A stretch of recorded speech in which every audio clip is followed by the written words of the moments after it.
In today's video, I'm going to teach you how to set Gmail as default email on Android. This simple change makes sure that whenever you tap an email address on a web page, in a document, or inside another app, your phone opens Gmail automatically instead of another mail app. It also helps streamline sharing by email, so you're always using the same inbox and the same set of contacts and signatures. Start by opening your phone's settings. You're not opening the Gmail app here. You want the device settings, which usually look like a small gear icon on your home screen or in the app drawer.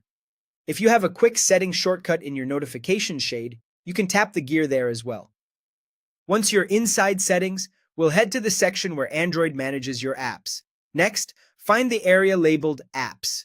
Depending on your phone, this might be called Apps, App Management, or something very similar.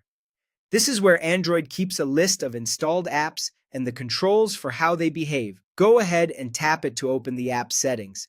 Inside the apps area, look for an option called Default Apps. This is the hub for telling Android which app should handle common actions like browsing the web, placing calls, viewing text messages, and sending email. Tap Default Apps to continue. Now, locate the setting specifically for email. It will appear as Email App. Tapping this will show a list of email applications on your device that can handle mail by default. From the list, select Gmail.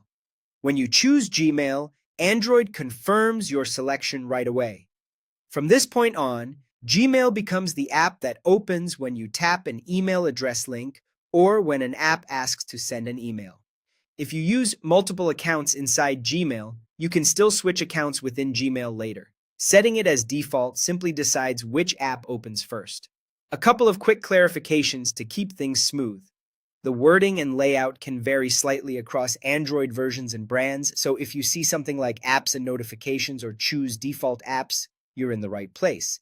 If Gmail doesn't appear in the list, it may not be installed or it could be disabled, and it needs to be available on your phone to show up here. That's it. You've set Gmail as your default email app. Anytime you interact with an email link or choose to share via email, your device will route that action straight to Gmail. And if you ever change your mind, just return to the same default app screen and pick a different email app. Thanks for watching and enjoy the smoother, more consistent email experience on your Android device.